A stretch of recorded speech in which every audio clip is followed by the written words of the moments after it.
नमस्ते। सरकारी लेखा प्रणाली। सरकारी लेखा प्रणालीको परिचय। बजेटद्वारा निर्देशित सरकारको खर्च शीर्षकहरू, आम्दानीका विवरणहरूलाई पहिचान र अभिलेखन गर्न तयार पारिएको लेखा प्रणालीलाई सरकारी लेखा प्रणाली भनिन्छ। बजेटद्वारा निर्देशित सरकारको खर्च शीर्षकहरू, आम्दानीका विवरणहरू आम्दानीका विवरणहरूलाई पहिचान र अभिलेखन गर्न तयार पारिएको लेखा प्रणालीलाई सरकारी लेखा प्रणाली भनिन्छ। नेपाल सरकारले लेखा समिति 2017 बमोजिम को सिफारिसमा विक्रम सम्वत 2018 सालबाट लागू गरेको दोहोरो लेखा प्रणालीमा आधारित सार्वजनिक क्षेत्र प्रतिवेदनद्वारा निर्देशित नेपाल सरकारको लेखा प्रणालीलाई सरकारी लेखा प्रणाली हो।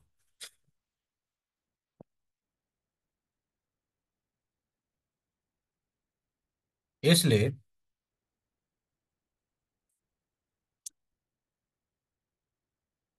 सरकारको आम्दानी, खर्च,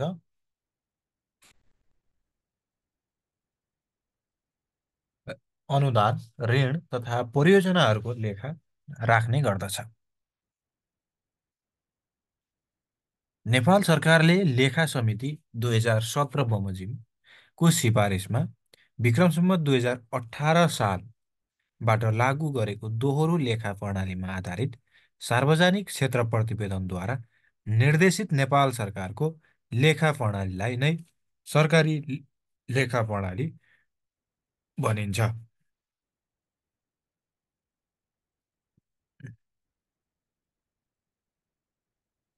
भनिन्छ। यसले सरकारको आम्दानी, खर्च, अनुदान, ऋण तथा परियोजनाहरूको लेखा राख्ने गर्दछ। Paragraph change. सरकारी लेखा प्रणाली संविधान, ऐन, नियम, कानुनद्वारा मार्ग निर्देशित हुने गर्दछ। त्यसैगरी नेपालको सरकारी लेखा प्रणाली अन्तर्गत लेखा राख्न उत्तरदायी निकाय महालेखा नियन्त्रकको कार्यालय हो भने लेखा परीक्षण तथा नीतिगत व्यवस्थाका लागि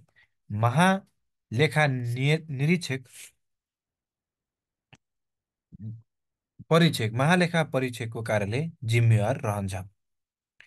सरकारी लेखा प्रणाली संविधान, ऐन, नियम, कानुनद्वारा मार्ग निर्देशित हुने गर्दछ। त्यसैगरी नेपालको सरकारी लेखा प्रणाली अन्तर्गत लेखा राख्न उत्तरदायी निकाय महालेखा नियन्त्रकको कार्यालय हो भने लेखा परीक्षण तथा नीतिगत व्यवस्थाका लागि महालेखा परीक्षकको कार्यालय जिम्मेवार रहन्छ। नेपाल सरकारले नेपाल सार्वजनिक क्षेत्र प्रतिवेदन ऐन तयार गरी लेखामानका सिद्धान्त तथा व्यवहारहरूलाई समयानुकूल परिमार्जन गर्दै लगेको छ।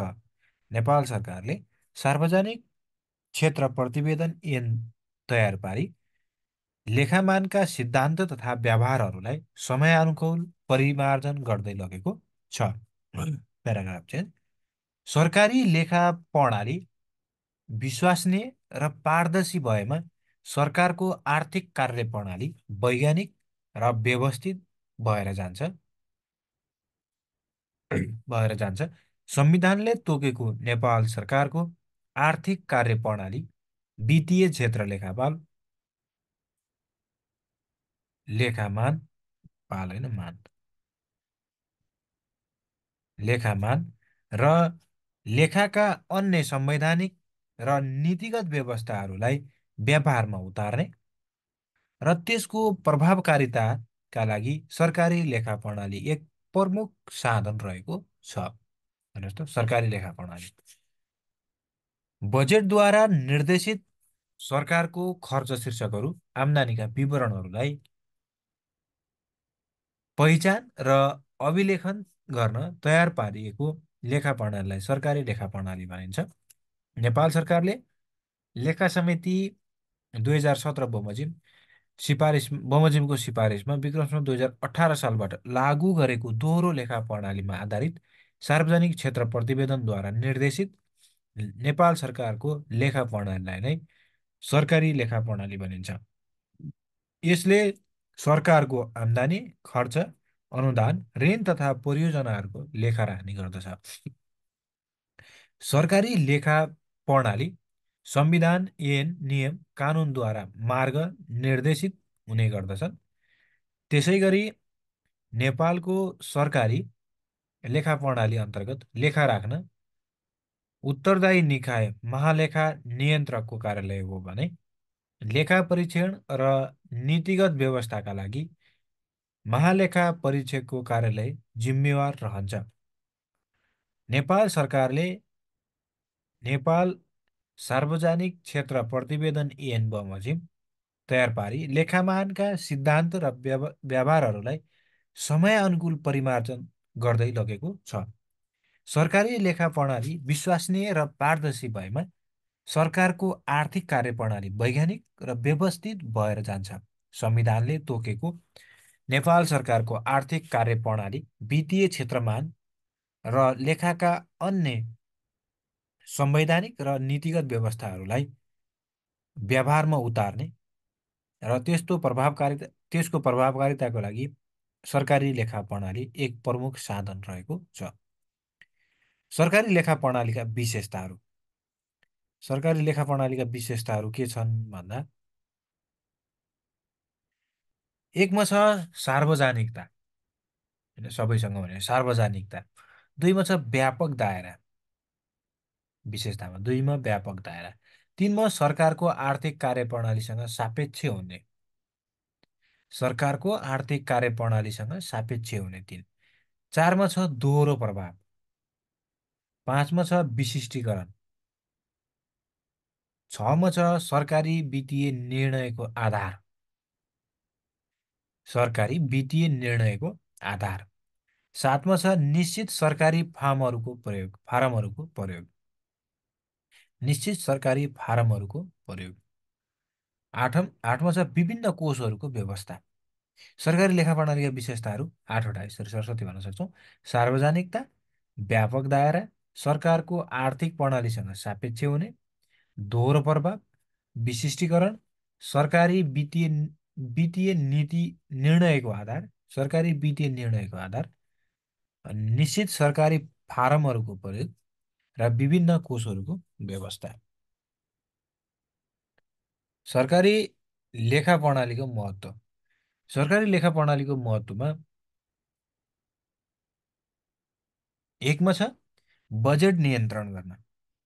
सरकारी लेखा प्रणालीको महत्त्व के रहेछ? एकमा बजेट नियन्त्रण गर्न, दुईमा छ वित्तीय उत्तरदायित्व निर्वाह गर्न, दुईमा वित्तीय उत्तरदायित्व निर्वाह गर्न, तीनमा सरकारको वित्तीय तथा आर्थिक नीति निर्माणमा सूचनागत सहयोग गर्न, सरकारको वित्तीय तथा आर्थिक नीति निर्माणमा सूचनागत सहयोग गर्न।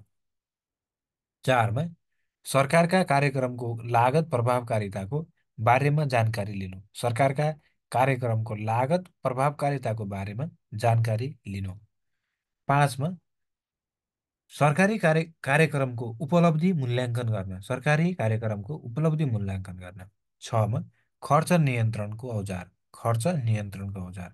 सातमा नगद प्रवाह नियन्त्रण गर्न बलियो आधार, नगद प्रवाह नियन्त्रण गर्न बलियो आधार।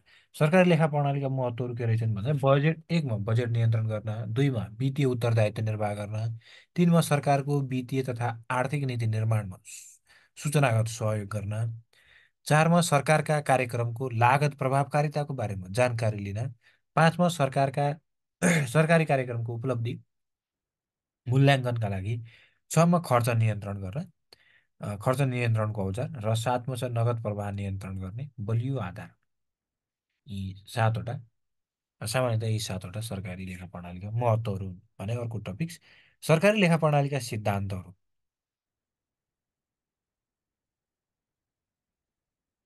सरकारी लेखा प्रणालीका सिद्धान्तहरू के छन् भन्दा एकमा छ कानुनको सिद्धान्त, कानुनद्वारा निर्दिष्ट हुने भएको कारण कानुनी सिद्धान्त भयो। दुईमा छ सार्वजनिक कोषको सिद्धान्त। तिनमा बजेट नियन्त्रणको सिद्धान्त। तिनमा बजेट नियन्त्रणको सिद्धान्त। चारमा आय वर्षको सिद्धान्त। आय वर्षको सिद्धान्त। पाँचमा तरल मूल्यको सिद्धान्त। पाँचमा तरल मूल्यको सिद्धान्त। छमा सरलताको सिद्धान्त। सरलताको सिद्धान्त। सातमा एकरूपताको सिद्धान्त। एकरूपताको सिद्धान्त। आठमा छ तटस्थताको सिद्धान्त। तटस्थताको सिद्धान्त। तटस्थताको सिद्धान्त। नौमा दोहोरो लेखाको सिद्धान्त। दोहोरो लेखाको सिद्धान्त। दसमा छ नगद र प्रोतभावी सिद्धान्त। नगद र प्रोतभावी सिद्धान्त। एघारमा छ वित्तीय उत्तरदायित्वको सिद्धान्त। वित्तीय उत्तरदायित्वको सिद्धान्त। र बाह्रमा स्पष्टताको सिद्धान्त। सरकारी लेखा प्रणालीका सिद्धान्तहरू 12वटा यसरी छन्। एकमा छ कानुनको सिद्धान्त। दुईमा छ सार्वजनिक कोषको सिद्धान्त। तिनमा छ बजेट नियन्त्रणको सिद्धान्त। चारमा छ आय वर्षको सिद्धान्त। पाँचमा छ तरल मूल्यको सिद्धान्त। छमा सरलताको सिद्धान्त। सातमा एकरूपताको सिद्धान्त। आठमा तटस्थताको सिद्धान्त। नौमा दोहोरो लेखाको सिद्धान्त। दसमा नगद र प्रोतभावीको सिद्धान्त। एघारमा वित्तीय उत्तरदायित्वको सिद्धान्त। र बाह्रमा स्पष्टताको सिद्धान्त। नेपालमा प्रयोगमा रहेका वर्तमान लेखा प्रणालीका श्रेष्ठहरू एक छ विनियोजन श्रेष्ठता विक्रमसँग 2018-19देखि प्रचलनमा छ। विनियोजन श्रेष्ठता होइन। अर्को छ जिन्सी श्रेष्ठता 2020देखि सुरु भएको। अर्को छ राजस्व श्रेष्ठता 2031-32 बाट सुरु भएर अनि 2063बाट दोहोरो लेखा प्रणालीमा आएको राजस्व। अर्को छ चारमा छ धरौटी श्रेष्ठता 2045बाट सुरु भएको। अर्को छ आयोजना श्रेष्ठता 2052-53बाट आर्थिक वर्ष 52-53बाट सुरु भएको। होइन वर्तमानसम्म लेखा प्रणालीका श्रेष्ठताहरूको दर्शन पाँचवटा। विनियोजन श्रेष्ठता 18 सालबाट सुरु भयो 18-19बाट। जिन्सी 20बाट। राजस्व श्रेष्ठता 31-32बाट। धरौटी 45बाट। आयोजना श्रेष्ठता 52-53बाट सुरु भयो। अर्को टपिक छ बैङ्किङ लेखा प्रणाली।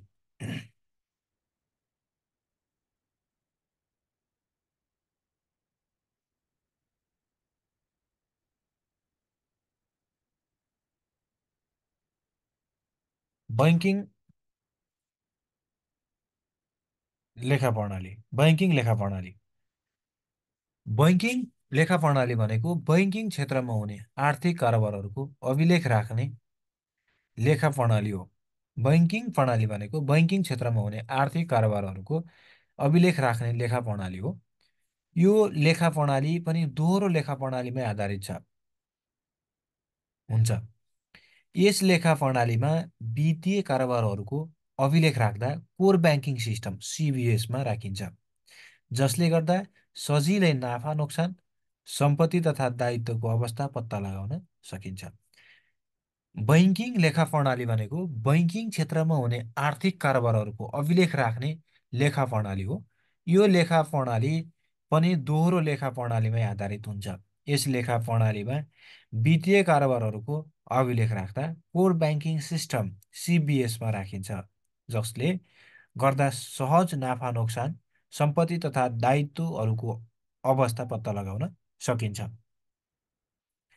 बैङ्किङ लेखा प्रणालीले बैङ्कले दैनिक रूपमा गर्ने नगद कारोबार, कर्जा तथा निक्षेप कारोबारहरू, दैनिक कार्यालय सञ्चालन खर्च, विविध आम्दानी तथा खर्चहरू, बास्लात भित्र तथा बाहिरका सम्पूर्ण कारोबारहरू आदिको लेखाङ्कन गर्ने गर्दछ। बैङ्किङ लेखा प्रणालीले बैङ्कले दैनिक रूपमा गर्ने नगद कारोबार, कर्जा तथा निक्षेप कारोबारहरू, दैनिक कार्यालय सञ्चालन खर्च, विविध आम्दानी तथा खर्चहरू, बास्लात भित्र तथा बाहिरका सम्पूर्ण कारोबारहरू आदिको लेखाङ्कन गर्दछ। बैङ्कले तयार गर्ने लेखा नेपाल वित्तीय प्रतिवेदनमानमा आधारित हुन्छ। त्यसै नेपाल राष्ट्र बैङ्क नेपाल राष्ट्र बैङ्क निर्देशनले तोके बमोजिम बैङ्कले वित्तीय विवरण तयार गर्नुपर्ने हुन्छ। त्यसै गरी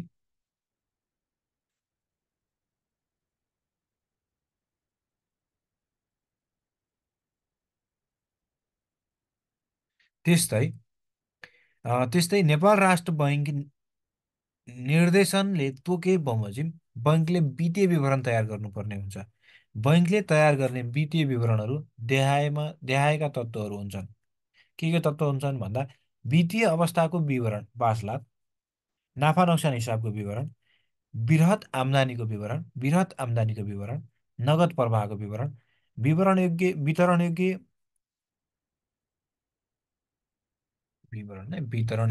योग्य नाफा र नोक्सानको विवरण, इक्विटीमा भएको परिवर्तनको विवरण, वित्तीय विवरण सम्बन्धी महत्त्वपूर्ण नीति अनुसूची तथा प्रस्तुतीकरण हुन्छन्। बैङ्किङ लेखा प्रणाली भनेको रहेछ भने बैङ्किङ लेखा प्रणाली भनेको बैङ्किङ क्षेत्रमा हुने आर्थिक कारोबारहरूको अभिलेख राख्ने लेखा प्रणाली हो। यो लेखा प्रणाली पनि दोहोरो लेखा प्रणालीमै आधारित हुन्छ।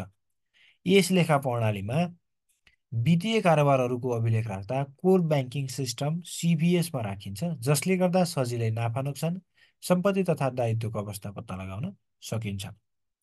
बैङ्किङ लेखा प्रणालीले बैङ्कले दैनिक रूपमा गर्ने नगद कारोबार, कर्जा तथा निक्षेप कारोबारहरू, दैनिक कार्यालय सञ्चालन खर्च, विविध आम्दानी तथा खर्चहरू, बासलातभित्र तथा बाहिरका सम्पूर्ण कारोबारहरू आदिको लेखाङ्कन गर्ने गर्दछ। बैङ्कले तयार गर्ने नेपाल वित्तीय प्रतिवेदन मानमा आधारित हुन्छ। त्यस्तै नेपाल राष्ट्र बैङ्क निर्देशनले तोके बमोजिम बैङ्कले वित्तीय विवरण तयार गर्नुपर्ने हुन्छ। बैङ्कले तयार गर्ने वित्तीय विवरणहरू देहाएका तत्त्वहरू समावेश भएका हुन्छन्।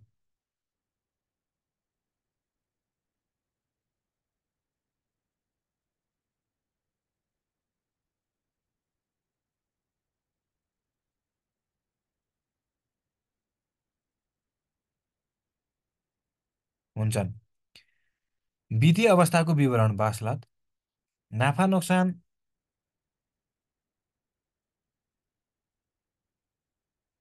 नोक्सान हिसाबको विवरण, बृहत आम्दानीको विवरण, नगद प्रवाह विवरण, वितरण योग्य नाफा र नोक्सानको विवरण, अ, इक्वि इक्विटीमा भएको परिवर्तनको विवरण, वित्तीय विवरणहरू सम्बन्धी महत्त्वपूर्ण नीति अनुसूची तथा प्रस्तुतीकरण। सरकारी लेखा प्रणाली र बैङ्किङ लेखा प्रणाली बीचको भिन्नताहरू। सरकारी लेखा प्रणाली र बैङ्किङ लेखा प्रणाली। सरकारी लेखा प्रणालीमा यो सर्वसाधारणलाई उपलब्ध गराउने सरकारी सेवाको वित्तीय अभिलेख सरकारले तयार गरेको राख्न सरकारले तयार गरेको लेखा प्रणाली हो। बैङ्किङ लेखा प्रणाली एक बैङ्कद्वारा ग्राहकहरूको बैङ्किङ कारोबार रेकर्ड गर्नको लागि बनाइएको लेखा प्रणाली हो। सरकारी लेखा प्रणाली प्राय नगदको आधारमा र केही परिमार्जित प्रभावी सिद्धान्तमा आधारित हुन्छ भने बैङ्किङ लेखा प्रणाली प्रभावी सिद्धान्तमा आधारित गरिन्छ। 3मा सरकारी लेखा प्रणालीले नेपालको सार्वजनिक क्षेत्र लेखामान पालना गर्दछ भने बैङ्किङ लेखा प्रणालीले नेपाल वित्तीय प्रतिवेदनमान पालना गर्दछ। सरकारी लेखा प्रणाली महालेखा नियन्त्रकको कार्यालयबाट लेखाको नियमन नियामक र नियन्त्रण हुन्छ भने बैङ्किङ लेखा प्रणाली बैङ्कहरूको लेखाका लागि नेपाल राष्ट्र बैङ्क नियामक निकाय हो। 5मा सरकारी लेखा प्रणाली सेवा उद्देश्यमा आधारित हुन्छ भने बैङ्किङ लेखा प्रणाली नाफाको उद्देश्यमा आधारित हुन्छ। 6मा सरकारी लेखा प्रणाली अन्तर्गत स्थिर सम्पत्तिहरूको हरासखट्टी हुँदैन भने बैङ्किङ लेखा प्रणालीमा नियमित रूपमा स्थिर सम्पत्तिको हरासखट्टी गर्दछ। सरकारी लेखा प्रणाली सरकारको वार्षिक बजेट कार्यक्रमको विनियोजन अनुसार तयार गरी प्रस्तुत गरिन्छ भने बैङ्किङ लेखा प्रणाली बैङ्कको वार्षिक बजेट कार्यक्रमको विनियोजन अनुसार तयार गरी प्रस्तुत गरिन्छ। यसरी सरकारी लेखा प्रणाली र बैङ्किङ लेखा प्रणाली बिच हामीले भिन्नता छुट्याउन सक्छौँ। हामीले अहिले सरकारी लेखा प्रणालीको परिचय, महत्त्व, सिद्धान्त पढ्यौँ भने बैङ्किङ लेखा प्रणालीको परिचय हामीले अध्ययन गरेका छौँ। हवस् त, धन्यवाद।